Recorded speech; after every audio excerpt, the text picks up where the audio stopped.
Gracias también a las personas que estáis asistiendo presencialmente, como las que estáis siguiendo las jornadas online. Y por último, agradecer a las personas que vais a participar, al equipo de la Fundación Paz y Solidaridad de Comisiones Obreras de Euskadi, a Adoración Guamán, Cristina Pastriabel, Félix Ovejero, Rodrigo Borrás y Roberto Morales.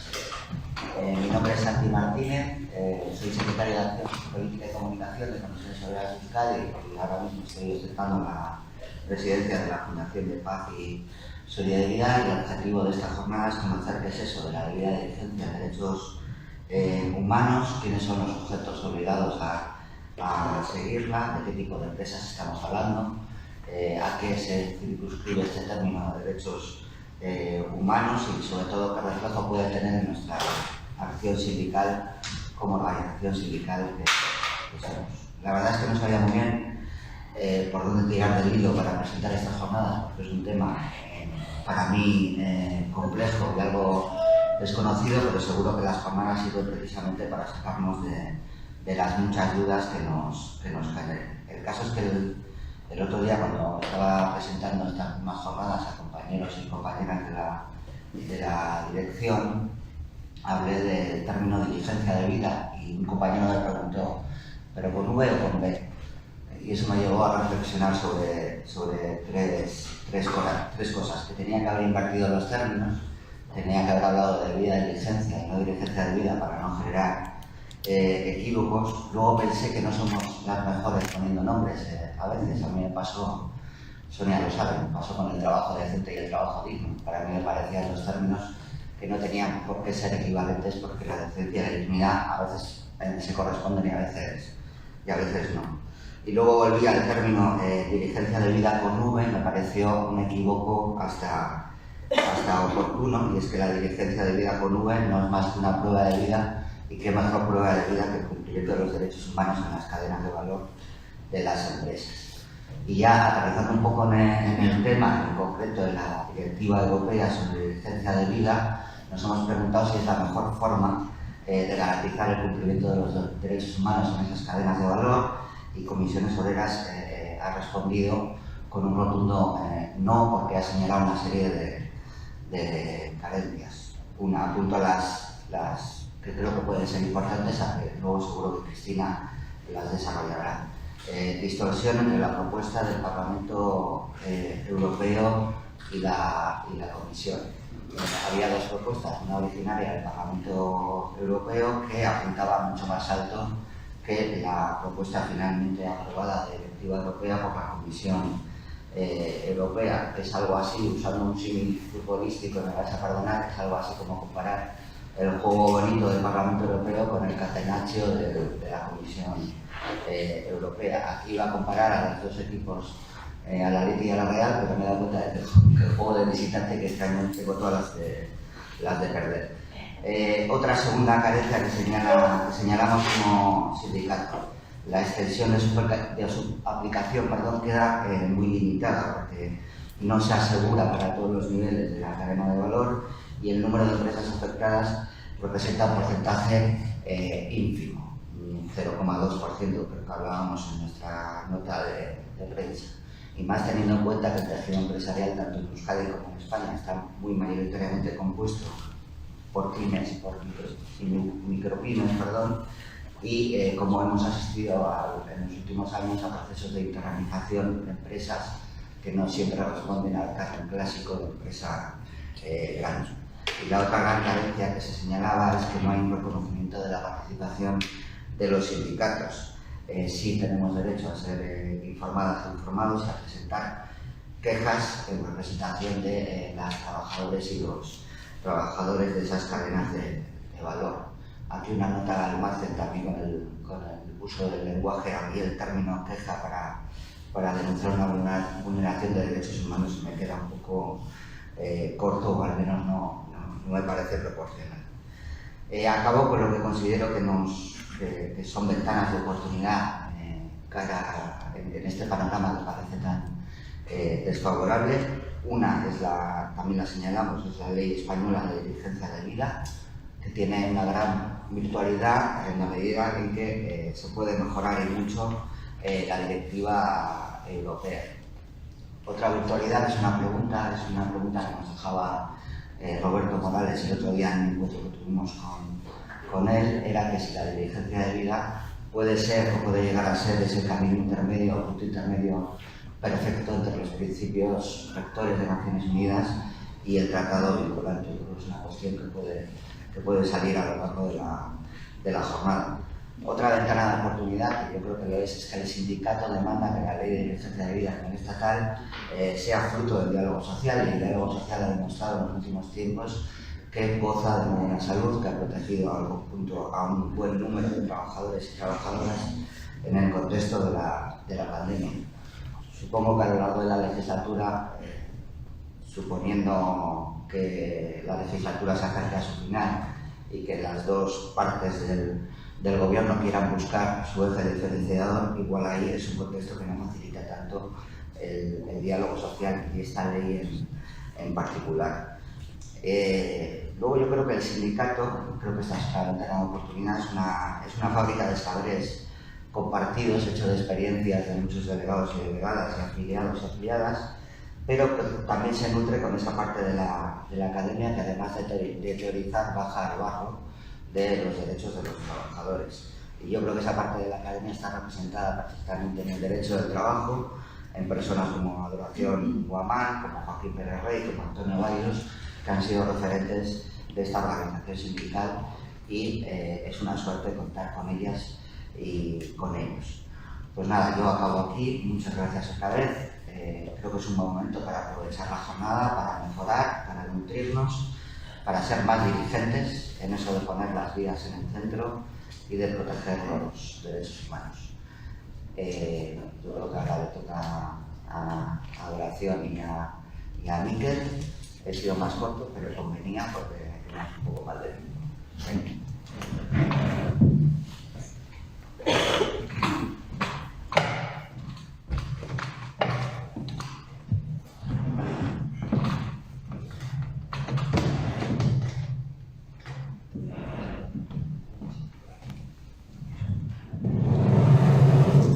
Egunon, mi nombre es Miquel Arévalo, técnico de Paz y Solidaridad Euskadi y representante responsable territorial aquí en Guipúzcoa, en la sede de Donosti. Y nada, por no robar minutos a Adoración Guamán, la vengo a presentar el día de hoy. Ella es profesora de Derecho del Trabajo en la Universidad de Valencia y doctorada por la Universidad de París y Valencia, licenciada en Ciencias Políticas y directora del máster en Derecho Electoral y Observación Electoral Internacional, además de más títulos que podéis ver en internet o si la encontráis. Y hoy viene a presentar, aterrizar un poco los conceptos de debida diligencia en derechos humanos, a ver un poco las problemáticas y el contexto del tejido empresarial, tanto desde una mirada local como una mirada global. Le cedo la palabra a Adoración Guamán, que está hoy con vosotras. Muchas gracias. Buenos días a todas y todos. En primer lugar, quiero transmitiros el honor que me hacéis y mi sindicato, ¿no? al invitarme a participar con vosotras en jornadas como esta, como las que nos están llevando a una gira de 3 días intentando compartir la preocupación por un problema fundamental, que es la estructura actual de la producción globalizada y la conversión de nuestro antagonista de clase en un sujeto al cual difícilmente las normas estatales pueden aprender, en un sujeto que está violando los derechos en el mundo. Que el sindicato tome la decisión, como la ha tomado Comisiones Obreras del sindicato, de involucrarse en esto, creo que es una decisión trascendental, tanto para las víctimas de las violaciones de derechos humanos por empresas internacionales en el sur global, como para nosotras, para las personas afiliadas a Comisiones Obreras, para las personas a las que Comisiones Obreras representan, porque creo que en estos momentos hemos de interiorizar que el carácter transnacionalizado de la producción está generando una continua reducción de los estándares laborales en el mundo. Esto es una estructura de las propias empresas transnacionales que vamos a desarrollar a lo largo de los siguientes minutos, y esta continua fragmentación, descentralización y deslocalización no solamente afecta a la vida de las personas de los países donde se deslocaliza la producción. No estamos hablando solamente de los derechos de las personas que viven en Bangladesh, en China, en Camboya, en India. Estamos hablando, y esto cada vez creo que se está notando más, de los derechos también de las personas que son nuestras representadas aquí, del trabajo en España, del trabajo en Euskadi, del trabajo en nuestras ciudades, del trabajo en nuestras empresas. La capacidad de deslocalizarse de las empresas está siendo una vía para reducir los estándares laborales en el sur global y también en nuestra realidad. Por tanto, que el sindicato se involucre en interiorizar que el trabajo decente, utilizando la palabra decente, que el trabajo decente en el mundo es una tarea que requiere una acción desde lo local para subir a lo global, y que los sindicatos deben actuar de manera local y también de manera transnacionalizada, como luego explicarán las compañeras, es algo fundamental, y Comisiones Obreras está liderando esto. Por tanto, bueno, para mí es un motivo de orgullo como sindicalista de base, más aún poder colaborar de esta manera, ¿no? con vosotros. Creo que hay que empezar a tratar el tema de la diligencia de vida mencionando esta realidad que nunca está de más recordar. La estrategia de fragmentar la producción, descentralizar la producción y lanzarla a otros países es una estrategia que se lleva realizando fundamentalmente desde los años 70, pero que en estos momentos es abrumadora. En el año 2019, más de 2/3 del comercio mundial se produjo a través de las cadenas globales de valor. La estrategia que ahora analizaremos supone que las transnacionales se blindan afirmando que pierden el control sobre su cadena, lo cual no es cierto. La descentralización es absolutamente voluntaria, y esta supuesta pérdida de control lo único que busca es evitar la responsabilidad y sobre todo aumentar la tasa de ganancia, pero también eludir el poder sindical. De esta manera nos encontramos ante una continua colisión de violaciones de derechos humanos en el sur global que son inherentes a este mecanismo. No está nunca de más recordar algunas de las más grandes violaciones. Conocemos bien la del Rana Plaza, desde luego el Rana Plaza no fue la única violación importante. El caso Bhopal, acordaos, en los años 80 murieron 10.000 personas en una misma noche. Una empresa de productos químicos que no contemplaba en la filial que tenía en la India, en Bhopal, en la ciudad, no contemplaba ninguna medida de seguridad, que sí contemplaba en sus fábricas en Estados Unidos, dejó escapar una fuga. Además, no funcionaron los mecanismos de alarma, no funcionaron nada. Y esto provocó la expansión a una ciudad que nunca debería haber estado situada tan cerca de la fábrica. Murieron 10.000 personas. Por supuesto, otros casos son el caso de Chevron. Los casos más cercanos en el tiempo están vinculados a las empresas mineras.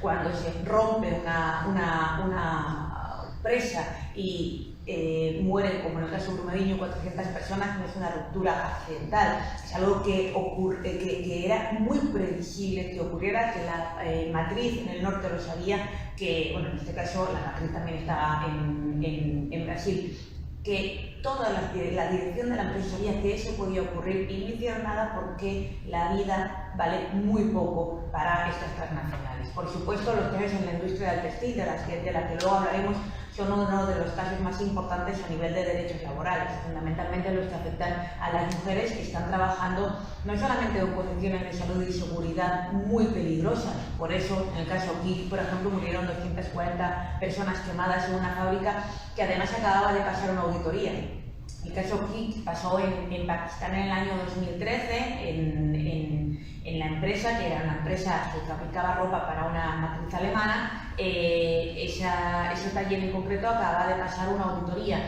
que le había dicho que cumplía todas las medidas de salud y seguridad. No fue nadie a auditar, parece que hizo una auditoría online. Esa auditoría online, que dijo que todo estaba perfecto, no tuvo en cuenta que las puertas de seguridad estaban barradas, estaban selladas, y que no funcionaron cuando se declaró poco tiempo después, un fuego. Murieron todas las personas dentro de la empresa. Estas cuestiones ocurren y siguen ocurriendo, y estos son solamente la punta del iceberg. Por debajo hay casos de esclavitud moderna, todos los casos de Nestlé, por ejemplo. Nestlé reconoce que hay esclavitud moderna en sus cadenas, en las cadenas que compran, en las cadenas que, por ejemplo, están detrás de toda la producción de comida para animales de Nestlé. Hay esclavitud moderna a la hora de pescar, ¿no? El pescado de la comida para gatos, hay esclavitud moderna a la hora de recoger el cacao. Y las empresas transnacionales consideran que no les afecta a su capacidad de venta y que les sale mucho más rentable violar estos derechos humanos porque no hay mecanismo que le pueda controlar. Hay un vacío, hay un ángulo muerto jurídico que ni a nivel nacional ni a nivel internacional permite que las actividades de las grandes cadenas internacionales en el sur sean controladas a nivel jurídico y estas empresas reciban, por tanto, una sanción. La situación se repite y así lo han reiterado desde relatoras de derechos humanos de Naciones Unidas al Consejo de Derechos Humanos de Naciones Unidas y la propia OIT. A lo largo de las cadenas globales de valor se vulneran derechos laborales y creo que es importante ver que esta vulneración siempre se anuda a dos cuestiones. Por un lado, la impunidad y por otro lado, la indefensión. La impunidad, que las matrices son impunes, ya veremos que la propia estructura de centralización convierta a estas matrices en impunes. No hay manera, de momento, hay muy pocas matrices que han sido condenadas, la matriz en el norte, por una violación cometida en el sur, ahora veremos algunos casos. Y esta impunidad se anula, por supuesto, a la indefensión de las víctimas. La gran mayoría de víctimas, sean trabajadoras, sean sindicalistas que han sido asesinadas, sea el río o la parte del Amazonas que ha sido anegado por petróleo en el Chevron, cualquiera de las víctimas, medio ambiente o personas, han quedado sin reparación. Y la reparación no solamente es económica, en algunos casos, como en el caso de Rana Plaza, se le dio una serie de reparación, o sea, de compensaciones económicas, pero no se puede compensar a los muertos, desde luego, y la reparación tiene que ir más allá. Y, por supuesto, en el caso de los derechos laborales, no nos vale, como en el caso de Rana Plaza, que hayan prometido, y de hecho, que hay un acuerdo sobre salud y seguridad. Es cierto que si miramos ahora la producción en Bangladesh, hay una mejora en las condiciones de salud y seguridad en el trabajo, pero no hay una mejora en los salarios. De hecho, hay unas huelgas importantes, ha habido huelgas importantes, no hay una mejora en el tiempo de trabajo, no hay una mejora en las condiciones laborales. Las empresas siguen yéndose a estos países porque utilizan precisamente salarios, condiciones laborales, etcétera, para aumentar esa tasa de ganancia y escapar del poder sindical. Las cuestiones detrás de esta impunidad y de esta indefensión, creo que nunca está de más recordar también que no solamente se encuentra la estructura de las grandes empresas transnacionales y esta construcción de las cadenas de valor. Además, creo que es importante mencionar siempre que las empresas transnacionales se han descentralizado de esta manera precisamente buscando este objetivo. Buscando el objetivo de interponer diversas personas jurídicas, a veces hasta 50 personas jurídicas, para que nunca pueda realmente hacer el hilo conductor entre quién comete la última subcontrata de la subcontrata del último taller donde se comete el crimen y la empresa matriz. Entonces, esta estructura transnacional en cadenas globales de valor creo que es la matriz fundamental para construir todos los mecanismos que vamos a tratar ahora. Pero además, y es algo que desde los sindicatos y desde comisiones obreras también trabajamos en su momento, hay una cuestión importante que tenemos que tener en cuenta, que es lo que llamamos lex mercatoria. Es decir, estas empresas que están tan libres para cometer derechos humanos, violaciones de derechos humanos sin responsabilidad, tienen reconocidos una serie de derechos en el derecho comercial internacional que no tenemos reconocidas las personas y luego no tenemos reconocidas las clases trabajadoras.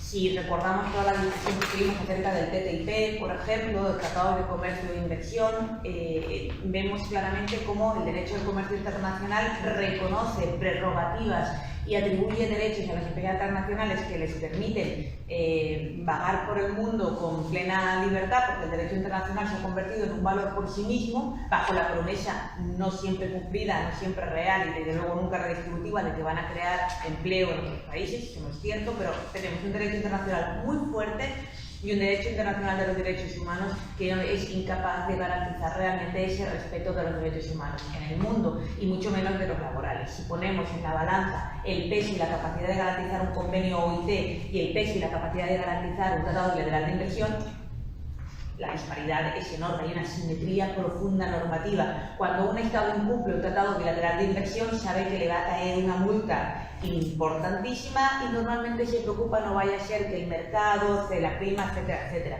Cuando un tratado incumple un convenio, o cuando un Estado incumple un convenio de la OIT, ¿qué le pasa?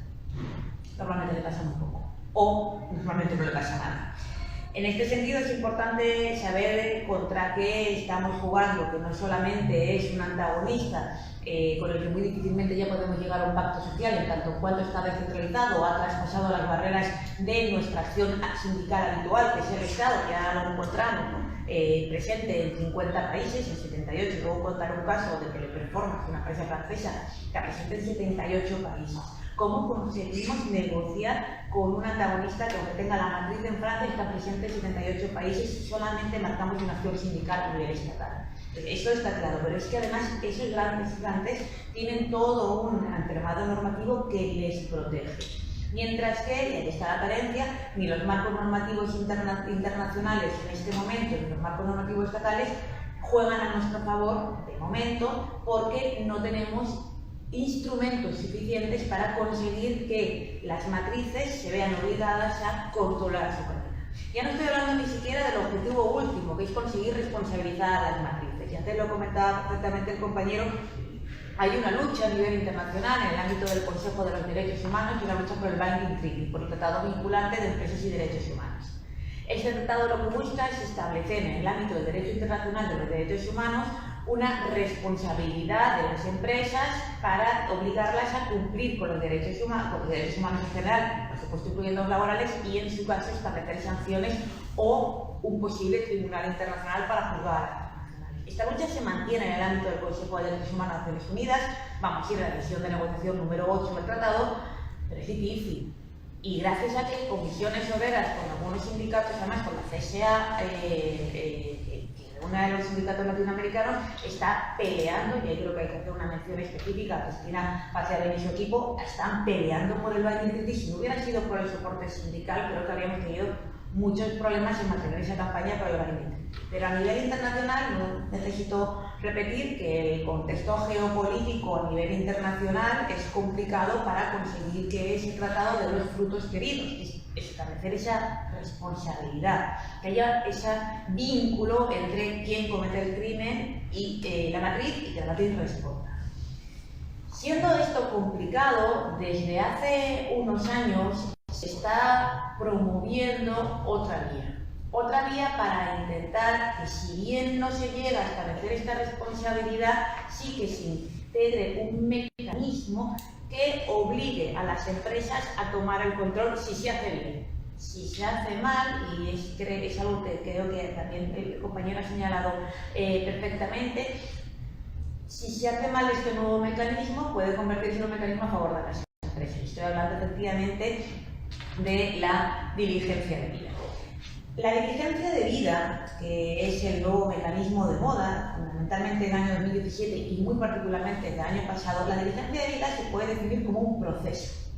Se trata de un proceso que todas las empresas, y añado, todas las empresas con cadenas de valor, empresas grandes, deben realizar para identificar, prevenir, mitigar o cesar, depende de lo que estemos hablando, si medio ambiente o si derechos humanos, incluyendo laborales, y dar cuenta de cómo tratan los riesgos a los derechos humanos, reales o potenciales, que se produzcan a lo largo de su cadena. Es decir, lo que tiene que hacer una empresa que cumpla con las obligaciones de diligencia de vida es, en primer lugar, identificar su cadena, en segundo lugar, y ahora detallaré sobre esto, hacer un análisis de riesgos bien hecho de cuáles pueden ser los riesgos a los derechos humanos y al ambiente que se desarrollan en las actividades a lo largo de toda su cadena, también definiremos su cadena, establecer un plan de prevención, como el que establecemos, por ejemplo, la prevención de riesgos laborales, salud y seguridad, sobre cómo se deberían de tratar esos riesgos potenciales para que no se actualicen, y en el caso de que se estén dando violaciones a los derechos humanos de empresas, cesar la violación, o sea, derechos humanos o medio ambiente, cesar la violación y en su caso sancionar. Es decir, estamos hablando de un proceso, de una obligación de medios. Si la diligencia de vida se desarrolla convenientemente, y ahora entraré un poco en lo que yo creo que deberían de ser los elementos fundamentales para que esa diligencia de vida se desarrolle convenientemente, tiene muchísimas virtudes.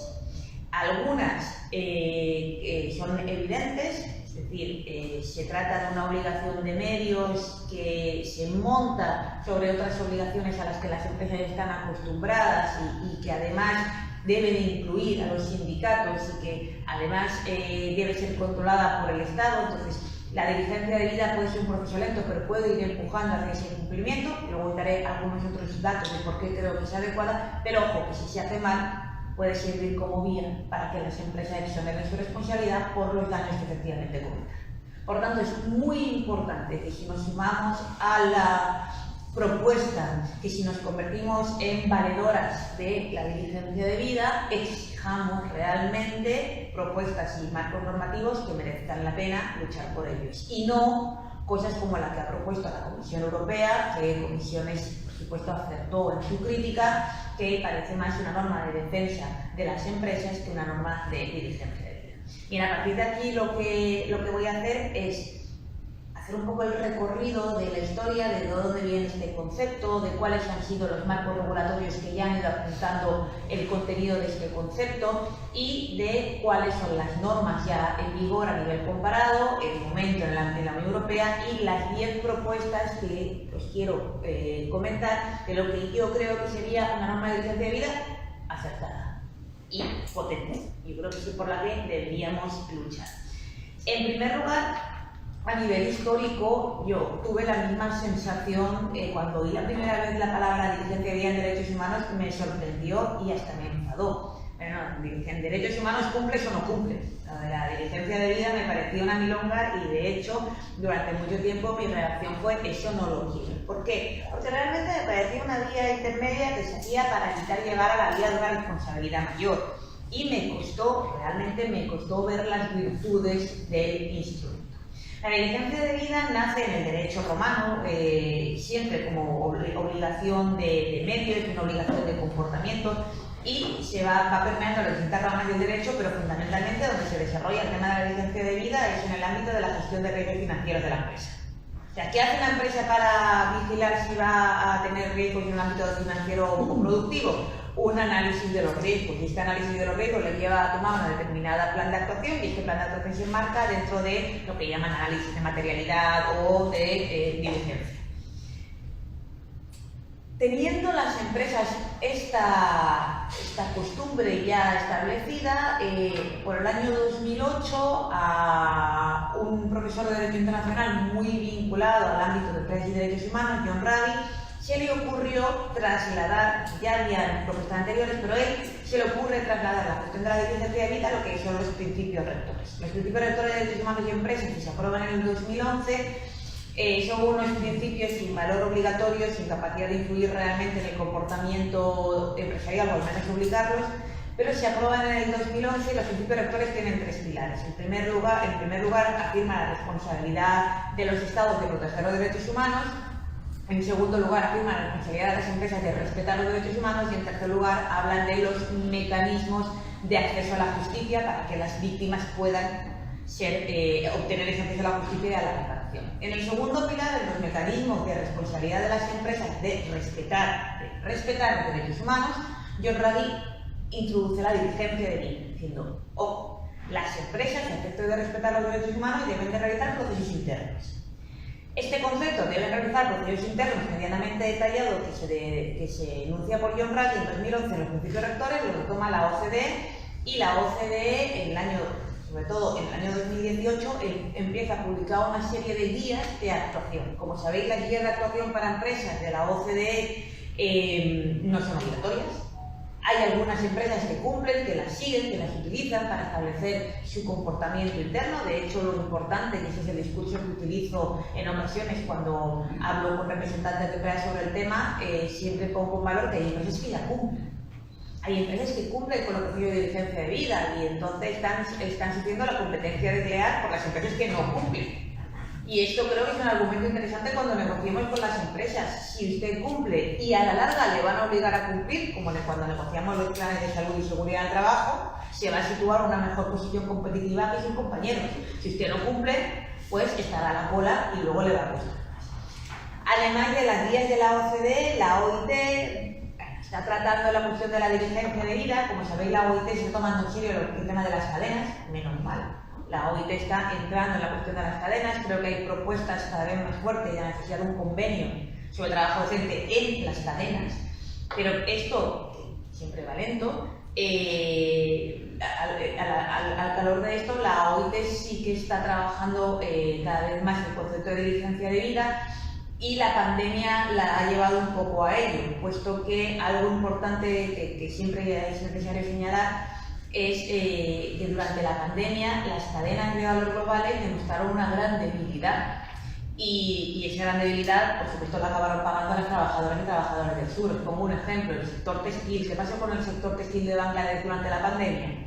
Las grandes matrices, españolas muchas, decidieron que, claro, no podían traer la producción, luego cancelaban los pedidos. Cancelaron pedidos por billones de euros y dejaron en Bangladesh a casi 3 millones de trabajadoras sin cobrar, porque las fábricas cerraron. Poco importaba la pandemia, ¿no? Las fábricas cerraron porque no les pagaban los proveedores del norte, porque no podían llevar la producción. ¿Tuvieron algún problema los proveedores del norte en dejar caer a las trabajadoras del sur?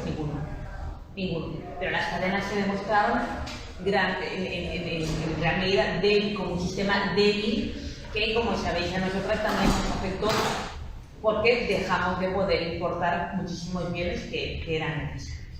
Por tanto, a raíz de esta situación, la OIT retoma esta necesidad de repensar a las cadenas de valor como el lugar donde el trabajo decente se incumple y donde existe esclavitud moderna. El concepto de esclavitud moderna empieza a cobrar fuerza dentro de la OIT también y de la lucha. Ya no se habla de luchar por el trabajo decente solo, sino de la necesidad de erradicar la esclavitud moderna. Todo esto que os he contado le llamamos soft law porque en realidad no tiene ningún poder obligatorio, son todo guías, recomendaciones, principios, etc. Y hasta aquí no existía nada, digamos, hasta, quitando algo en la Unión Europea, hasta 2017 no existía ninguna norma que fuera obligatoria y que tuviera la capacidad de imponer las obligaciones a las empresas. Esto no ha evitado que las empresas respondan ante los tribunales. De hecho, la jurisprudencia nos indica que hay multitud de empresas que han acabado respondiendo a multitud. Buen número de empresas que han acabado respondiendo ante los tribunales. Bien por vía de protección de los derechos del consumidor, una jurisprudencia norteamericana, el caso Nike de 2002 o el caso contra Lidl en Hamburgo de 2010.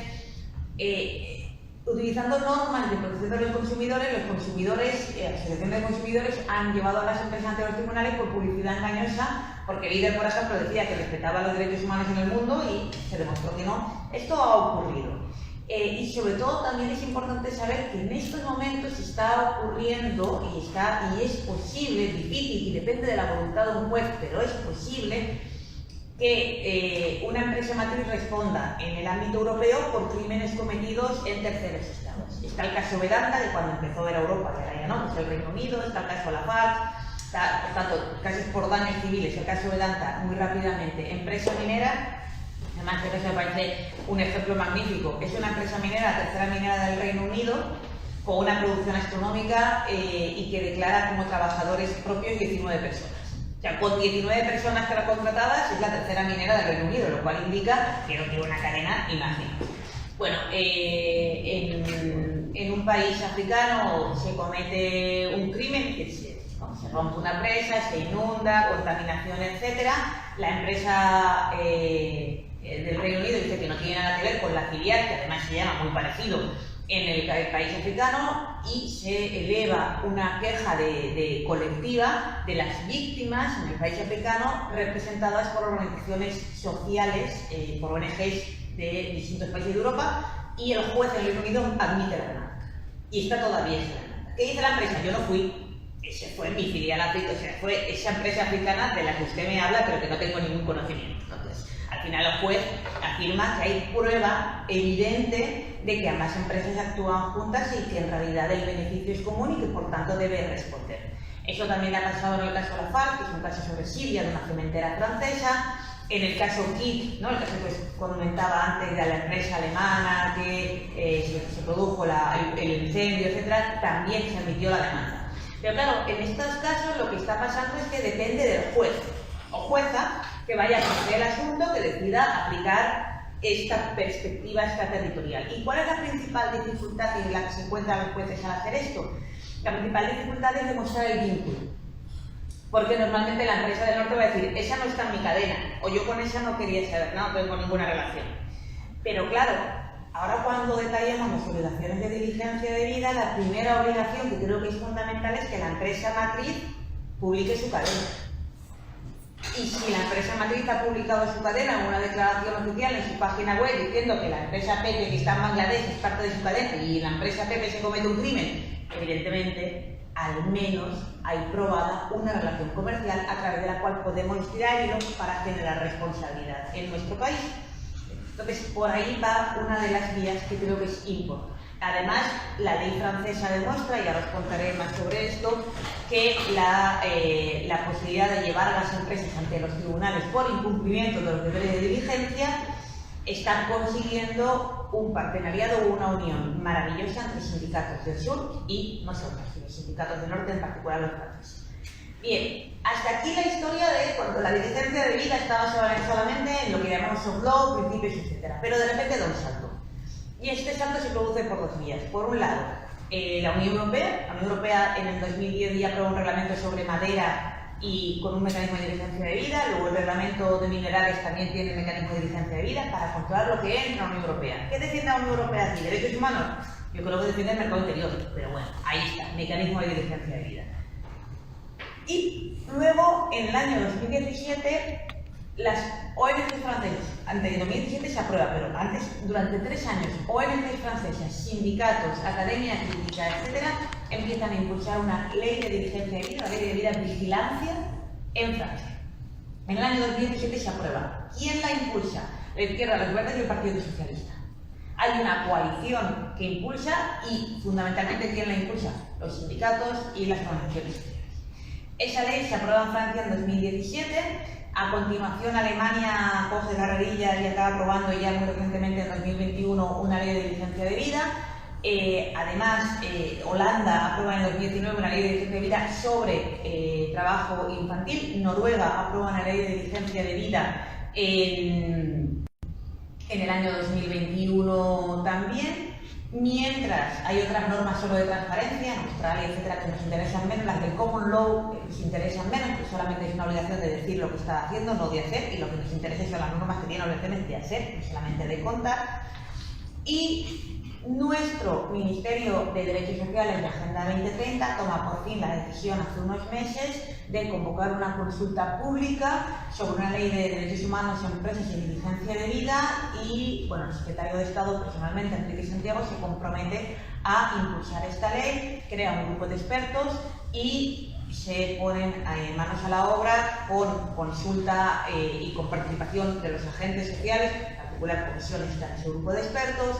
Están también las ONG distintas que han venido trabajando el tema. Hay una plataforma de empresas responsables que está compuesta por Amnistía, Greenpeace, etcétera. Hay una alianza de otra serie de ONGs importantísimas en el tratado que han participado un poco más de lejos y con distintos matices en la redacción de la norma, pero ahora mismo el anteproyecto está en una fase avanzada.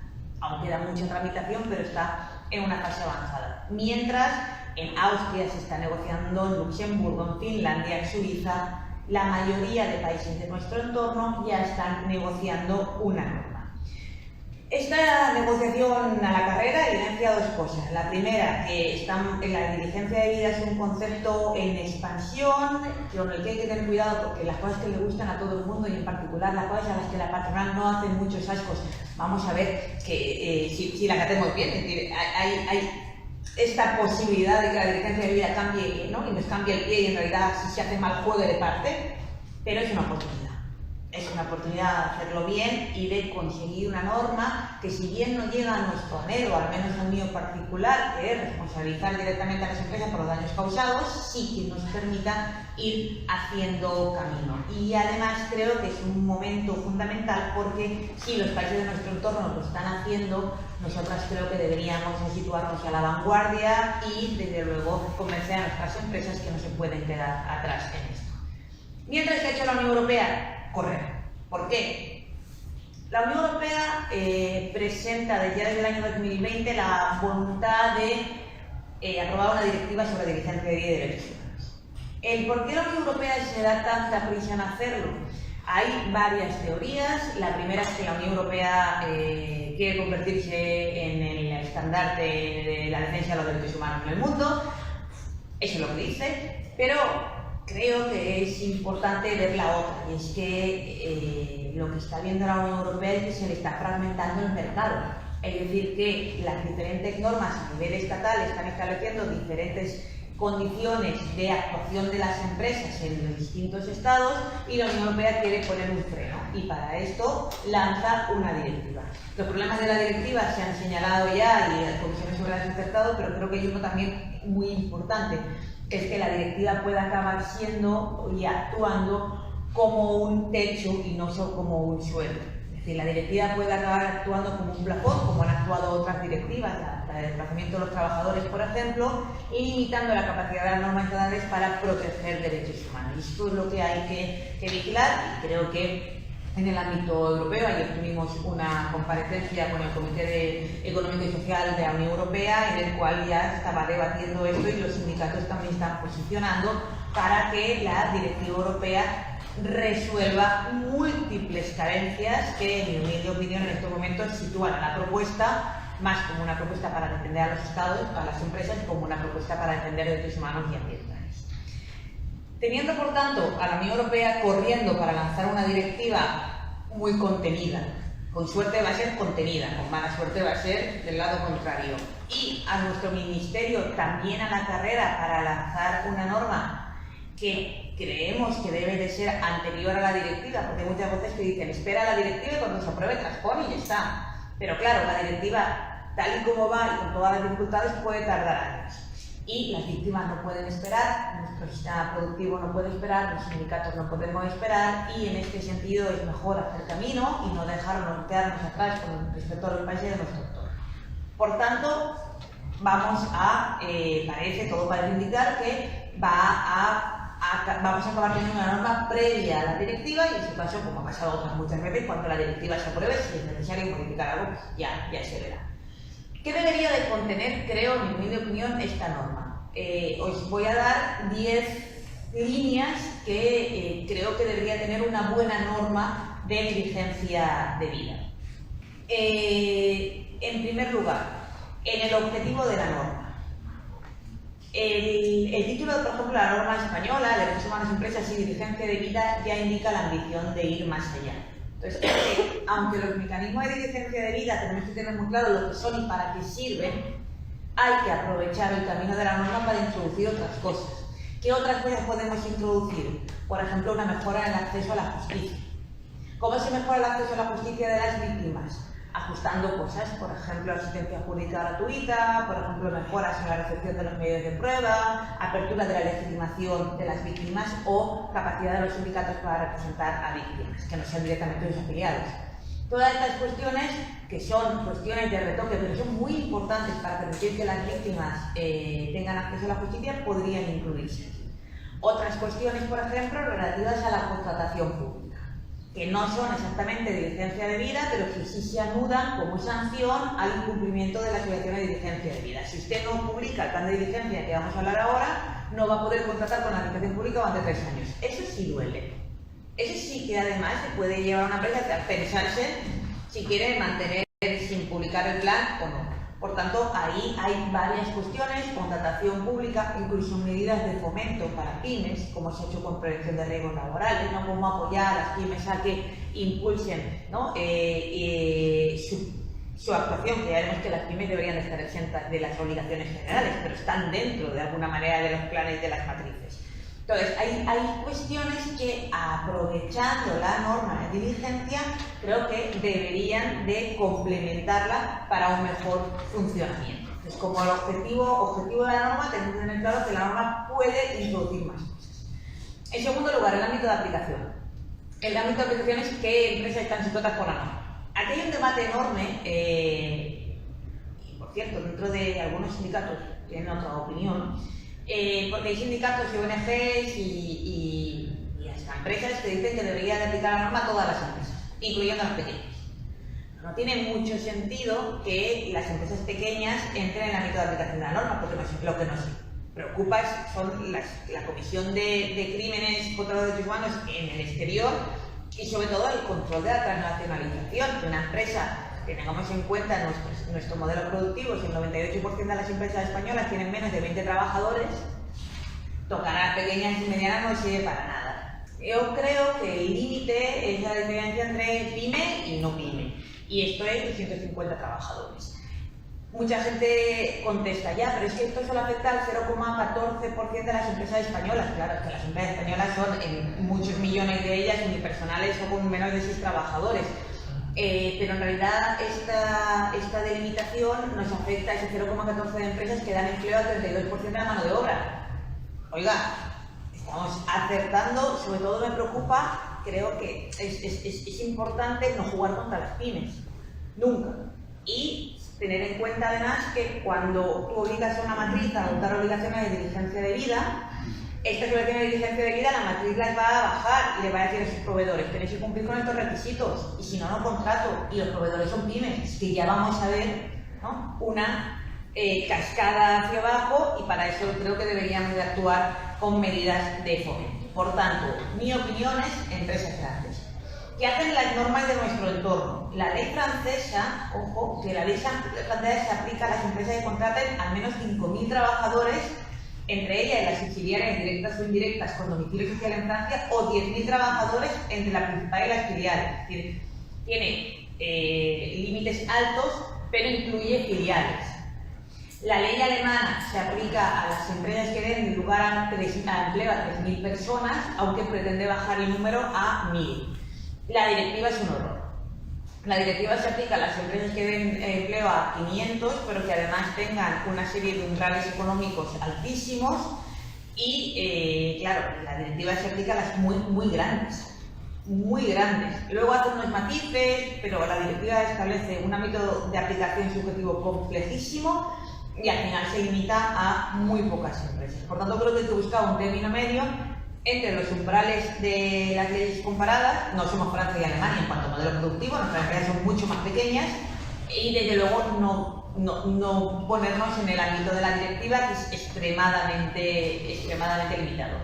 Importante, hay que incluir empresas públicas, el sector público tiene que estar incluido, y también, por supuesto, cuidado con el sector financiero, tiene que estar incluido. Ayer abrimos el debate sobre las cooperativas, empresas y tercer sector, es un debate que hay que tener. Pero, en todo caso, las grandes. La tercera cuestión, los derechos protegidos. ¿Qué derechos protegidos tienen que incluirse en la norma? Yo abogaría por una definición amplia y no por un modelo de lista. Hay países como la norma alemana que han incluido el derecho al trabajo, el derecho a... ¿Qué pasa cuando haces una lista que dejas siempre fuera algo y que tendrías que actualizarla, etcétera? A mí me gusta más una definición amplia que hable de derechos humanos, como la ley francesa, que mencione específicamente los derechos laborales, que si hay mención de normas generales, se mencionen los convenios OIT y no solamente los hechos fundamentales, que hable de ambiente, medio ambiente, y de medio ambiente no lo vincule a las normas existentes, que hable de daño al medio ambiente, que hable de derechos humanos. Dentro de los derechos humanos está el derecho al medio ambiente sano como derecho humano, pero que además hable del medio ambiente como una entidad aparte a proteger. Es decir, que los daños al medio ambiente se puedan establecer como daños protegidos sin necesidad de incumplir una norma, sino porque has contaminado un río, y si no había una norma que hayas vulnerado, pero igual has contaminado el río. Por tanto, derechos humanos incluyendo laborales y medio ambiente, y mención específica a colectivos en especial situación de vulnerabilidad, y aparte creo que hay una necesidad de mención específica a las mujeres, que al fin y al cabo son los derechos de las mujeres los que se vulneran en especial medida por las empresas transnacionales. Sobre los derechos, les digo, hay diversas propuestas, pero a mí me prefiero siempre la versión más amplia. Otra cosa importante que deberían tener las normas son las definiciones. La norma debe definir conceptos fundamentales como cadena de valor. Si no definimos en la norma cadena de valor, nos vamos a perder en la extensión de a quién se le deben aplicar las obligaciones de diligencia de vida. Yo puedo definir muy bien el ámbito subjetivo, todas las empresas de más de 250. Está bien, pero lo que tengo que saber es que en esa empresa las obligaciones de diligencia de vida se van a aplicar desde la matriz al último eslabón, al último taller que produce para esa empresa. Y para eso la definición que ha dado la directiva de cadena de valor como actividades relacionadas con la producción de bienes o prestación de servicios, incluido el desarrollo del producto, la eliminación del producto, las actividades conexas a las relaciones comerciales en los eslabones superiores e inferiores. Todo. Y hay que evitar definiciones que son metidas, dicho claro, a mala leche, como por ejemplo hay una definición que mete la Comisión Europea en el borrador que es relación comercial establecida. ¿Qué quiere decir esto? Que si no está establecida la relación comercial no entra en la cadena. ¿Cuándo una relación comercial está establecida? No se sabe. Y eso te va a permitir que si tú tienes un taller con el que contratas 3 meses al año, a lo mejor no es una relación comercial establecida, sino por alta. Y entonces no entra en la cadena. Con lo cual hay que evitar y tener mucho cuidado las definiciones que nos puedan limitar. Hay una definición que me preocupa mucho y hay que tener mucho cuidado, que es la de partes interesadas, por lo que entramos nosotros. Los sindicatos son parte interesada. Los sindicatos franceses dicen que ellos no son partes interesadas de la empresa, son partes constitutivas de la empresa.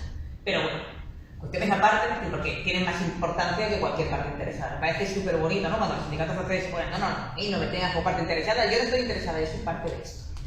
Más allá de eso, la directiva europea no explicita que los sindicatos están dentro de las partes interesadas. Y esto es un grave error. La directiva europea le da la espalda al mundo sindical. Debemos estar dentro de las partes interesadas en la definición y, por supuesto, luego veréis toda una propuesta de dónde deben estar los sindicatos en la dirección de vida. Pero, por supuesto, si definimos partes interesadas, es una definición amplia y los sindicatos deben de estar de acuerdo. A continuación, las obligaciones. El problema de la definición de las obligaciones de diligencia de vida es que yo creo que deben de ser detalladas sin llegar a convertir la ley en un reglamento. La ley francesa no las detalla mucho, pero bueno, son franceses y se apañan, tienen esa costumbre. La directiva las detalla muchísimo, como la ley alemana, para mal, poniendo muchas barreras, dejando muchas lagunas, escapándose mucho, el derecho nacional. Hay que evitar el contenido poco estructurado, hay que ser muy claros, hay que decir a las empresas lo que tienen que hacer de manera detallada, sin perjuicio de que luego haya una regulación reglamentaria. ¿Cuáles son las obligaciones básicas? Primero, evaluación de riesgos. Ojo con los informes internos. La empresa no solamente puede evaluar riesgos por informe interno, debería también de contar con una evaluación externa independiente. Segundo, la declaración. La directiva europea dice las empresas deberán publicar una declaración poco más o menos diciendo que se van a portar bien y con un código de conducta, un horror. No, la declaración tiene que tener fundamento. ¿Qué creo que debería ir dentro de la declaración? Entre otras cosas. Me voy a portar bien si queréis que lo digan, pero fundamentalmente dos cosas. ¿Quién está en mi cadena y dónde está mi cadena? ¿Quiénes son los talleres? Nombres de los talleres y dónde está la cadena. Si las empresas publican eso en su declaración en su página web, tenemos 50 años también. Esa es la parte fundamental de la declaración. Una vez tú declaras quién eres y lo que haces, empiezan las obligaciones de diligencia, mediante la redacción de un plan de vigilancia que tiene que estar basado en la evaluación que acabamos de hacer de riesgos. Yo hago los riesgos y en el plan de vigilancia, ¿qué incluyó? La cartografía de riesgos, miren, he encontrado esto. Y a partir de aquí hago una detalle de las obligaciones de prevención para lo que preveo que puede pasar. Si ya está pasando algo y ese algo es un daño al ambiente, mitigo y ceso. Si ya está pasando algo y ese algo es un daño a los derechos humanos, ceso automáticamente. El daño. Si no puedo cesar el daño, empiezan otra serie de obligaciones, que es cesar la actividad, acabar la actividad con la empresa que está causando el daño. Y aquí hay, y como sindicalistas creo que nadie se escapa, la dificultad de esto. ¿Qué me conviene? ¿Cortar la relación con un taller en Bangladesh porque en ese taller en Bangladesh hay 80 personas hacinadas trabajando y ya ha habido un fuego, por ejemplo, tal? ¿Corto la relación y dejo ese taller? Pues sí. Claro, estamos jugando 100 puestos de trabajo. Yo creo que en ningún caso debería seguir trabajando con un taller donde tú sabes que ya ha habido un incidente y que pueden seguir habiendo incidentes. Y creo que si se tomaran en serio esta obligación de cesar, se pondrían las pilas los proveedores. Es muy fácil decir, no puedo porque lo dejo en la calle ya, has probado hacerlo. Porque a lo mejor no puedes ser una sola empresa, pero ¿y si todas las empresas que actúan en Bangladesh hicieran lo mismo porque hay un deber de diligencia de vida generalizado? Y al final volvemos a lo mismo. Yo no puedo evitar que descentralicen, yo no puedo obligar a Bangladesh a mejorar sus derechos laborales y mejorar su inspección, pero sí puedo obligar a las empresas que tienen matriz aquí a que descentralicen hasta donde pueden controlar. Si usted no puede controlar hasta el eslabón 50, pues descentralice hasta el eslabón 30 y no siga permitiendo que haya contrato, que haya un contrato, otra contrata, no lo haga. No les voy a obligar a no descentralizar, que nos gustaría a nosotros, ¿no? Ayer lo hablábamos con los compañeros, ya nos gustaría a nosotros cambiar el sistema, ese es el objetivo final. Pero si yo no puedo obligar a mis empresas a descentralizarse y delocalizarse, por lo menos les voy a obligar a tomar el control de la cadena. Por tanto, esa cesación de la actividad es un tema a pensar. A partir de ahí, las obligaciones de reparación interna. Tienen que reparar los daños. Sin perjuicio de que luego se lo pidan en tribunales, tendrían que reparar los daños. La siguiente evaluación ya fuera del plan, la siguiente obligación fuera del plan es la evaluación, porque tiene que ser evaluado. Tienen que existir mecanismos de queja internos que no sean obligatorios, que las víctimas pueden quejarse en nivel interno o fuera. Debe existir una publicación de ese plan y ese plan debe enviarse al gobierno, a la autoridad que se determine. ¿Okay? ¿Cuáles son los problemas que demuestra la ley francesa? Pues que las empresas no envían los planes, que no actualizan el plan de vigilancia, que tienen el plan de vigilancia en una servilleta, que cuentan con tonterías, los planes son absolutamente carentes. Es importante, ¿no?, que las empresas, una muy chocante, las empresas en vez de publicar el plan por separado lo meten en los informes anuales de gestión. Entonces, los sindicatos se encuentran con un tocho así de 1000 páginas y en medio, sin saber dónde, hay 3 páginas de plan de vigilancia. Búsquelo. Todo ese tipo de cosas estamos viendo que se hace en la ley francesa y por tanto se podrían ajustar en nuestra norma, ya sea legal o reglamentaria. Por ejemplo, nos indica en qué lugar de la página web. Vete y busca en la página web de McDonald's Francia donde está el plan de vigilancia. Este tipo de cosas que la ley francesa nos enseña deberíamos hacer. Me quedan 4, ya no. A continuación, la transparencia. No vale solo con hacer, hay que informar. La ley noruega hace una cosa muy interesante que es establecer el derecho a la información de las personas consumidoras y usuarias. Y ya no estás dando de una obligación a la empresa, es un derecho subjetivo de la gente saber. Y esto también abriría, en vía del derecho del consumidor, una acción contra la empresa por no publicar. ¿Cuál podríamos entender eso? A continuación, como séptima cuestión, establecer autoridades administrativas de control. La ley francesa no lo hace, la francesa no quiere ni oír hablar de una agencia de control, la directiva lo va a obligar. Y podríamos incluir lo que sería la Comisión Nacional de Empresas y Derechos Humanos, que se podría coordinar en este caso con las autonómicas si existieran, y en esa Comisión Nacional facultarla para imponer sanciones cuando se detallen en la norma las infracciones. Y ahí tenemos ya la primera sanción. ¿Qué puede sancionar la autoridad? Que no se presente el plan, que se registre, que el plan sea defectuoso, que se la perciba a la empresa de que el plan es defectuoso y la empresa no haga nada, etc. ¿Estas sanciones son incompatibles con la vía civil?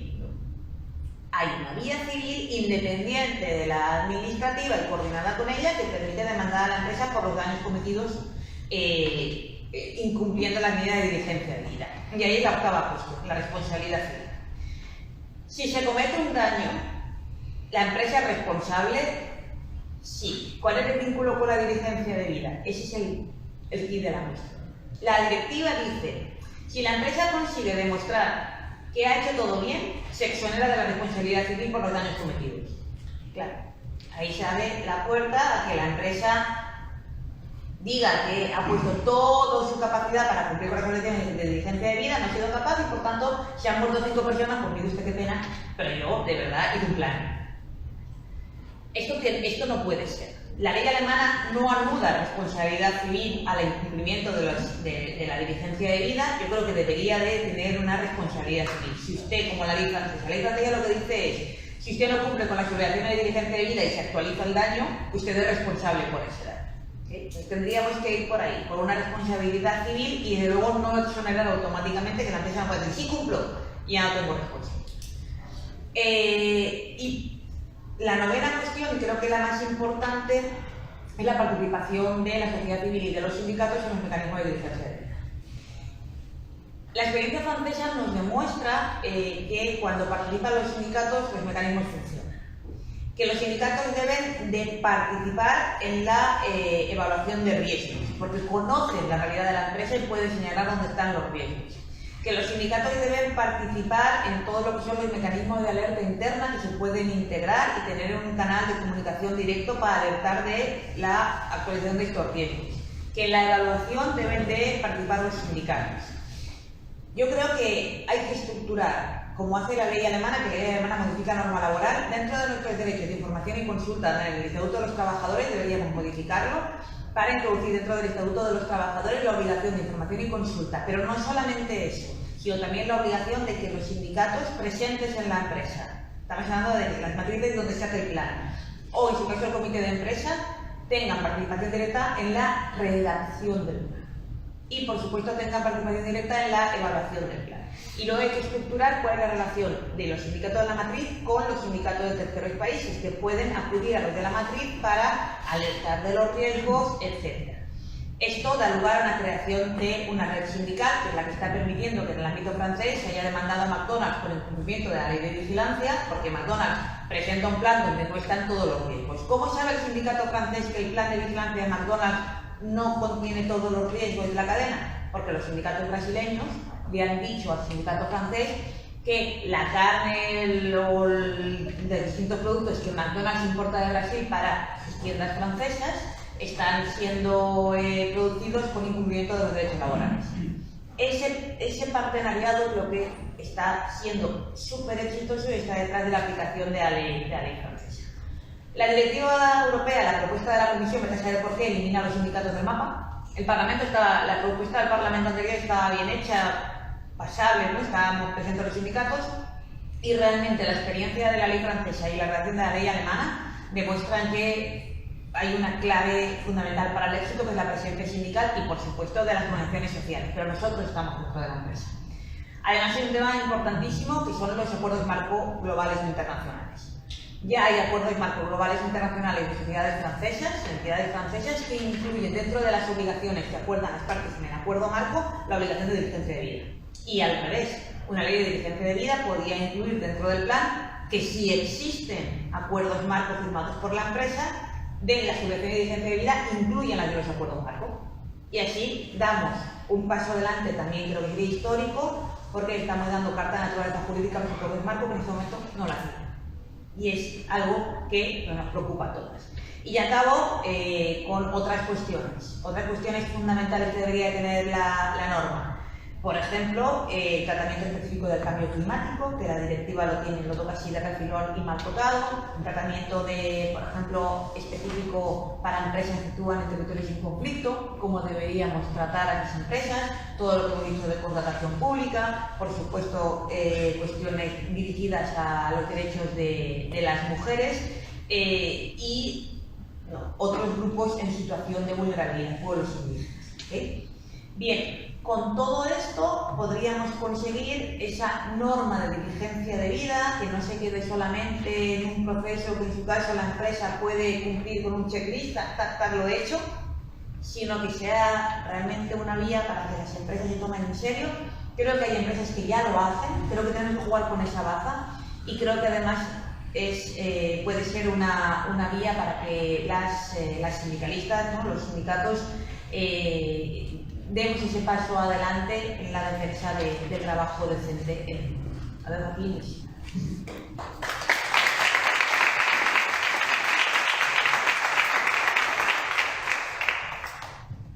Vale, muchas gracias, Adoración. Ahora vamos a pasar por una ronda de preguntas del público y continuaremos con un pequeño descanso para la siguiente mesa.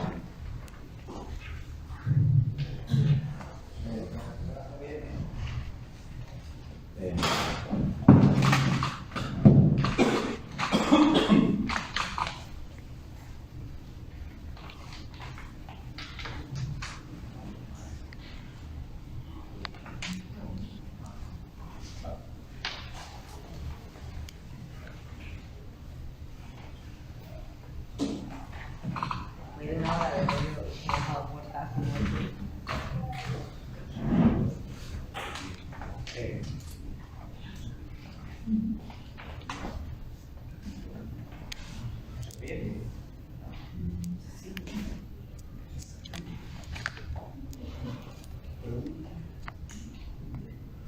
¿Se oye? Bueno, Bueno, si no... bonito ya está. Sí. Bueno, igual, muchas gracias por la intervención.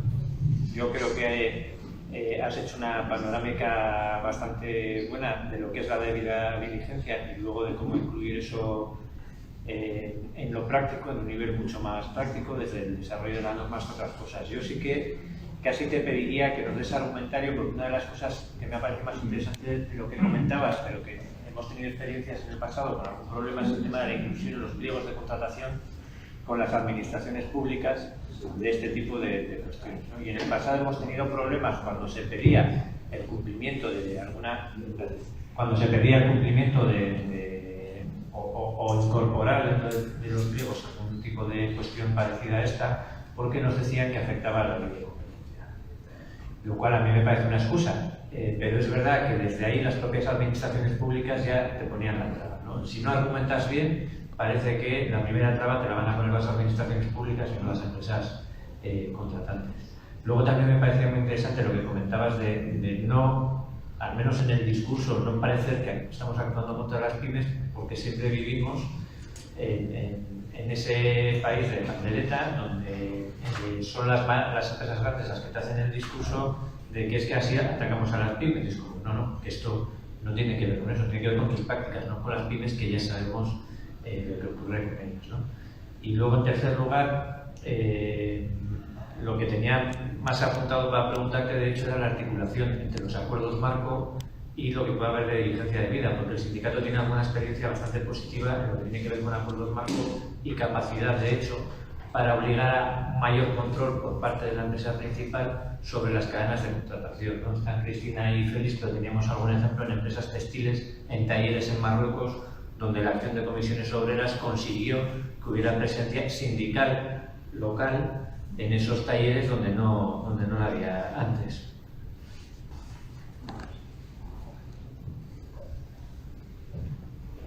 Creo que he dado en dos de las cuestiones de mayor complejidad. La primera cuestión, la de la contratación pública, si no hay una reforma normativa es muy complicado.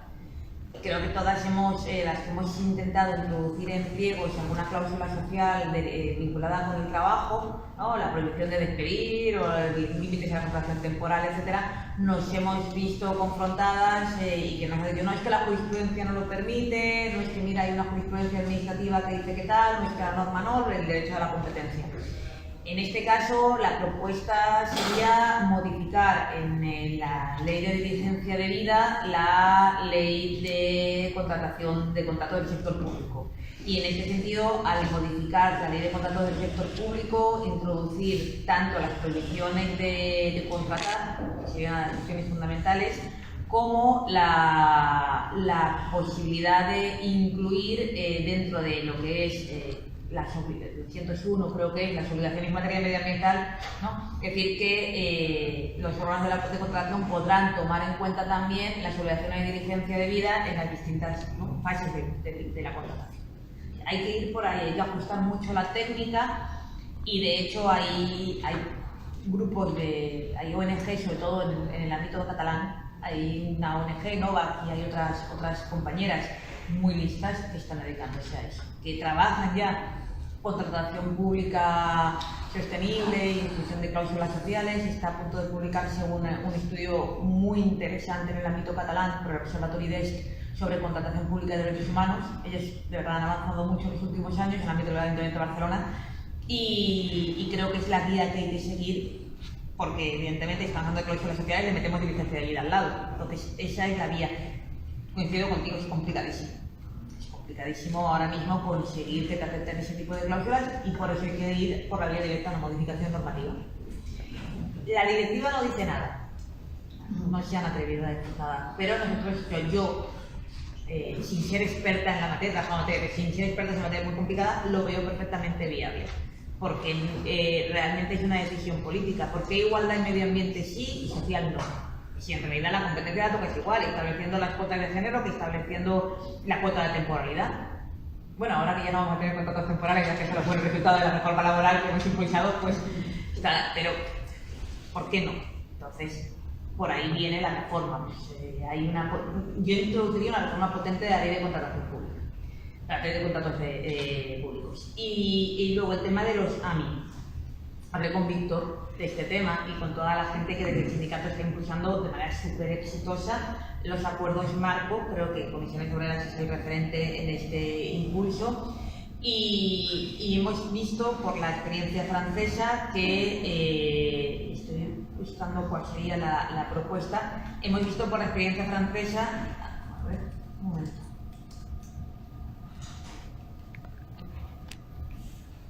Por ejemplo, os pongo un caso en Francia, en un supuesto en el que entra un sindicato global.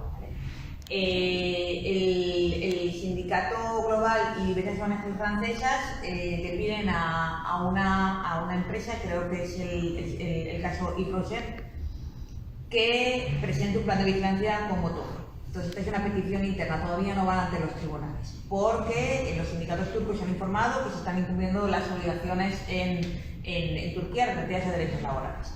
Antes de interponer la demanda ante los tribunales, el sindicato lleva a la empresa ante el punto de contacto de la OCDE y le dice al resto de partes interesadas que no demanden a la empresa.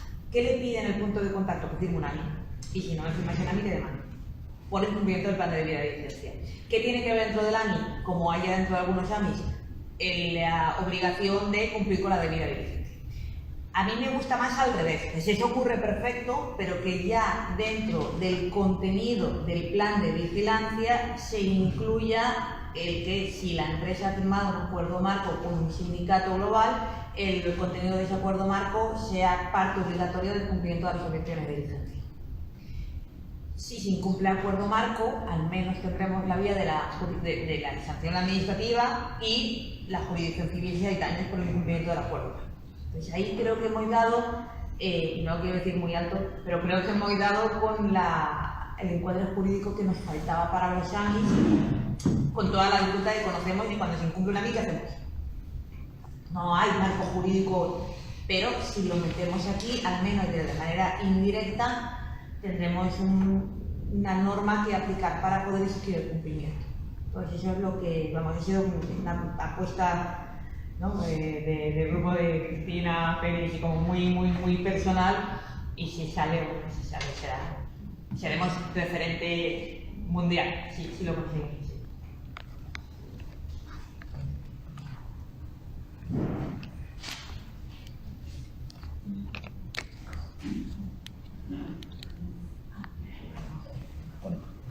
Si no hay otra pregunta, lo que proponemos es hacer un descanso ahora hasta las 12:30, volver para la siguiente, vamos a hacer otra mesa de una ronda de ciertas la temática.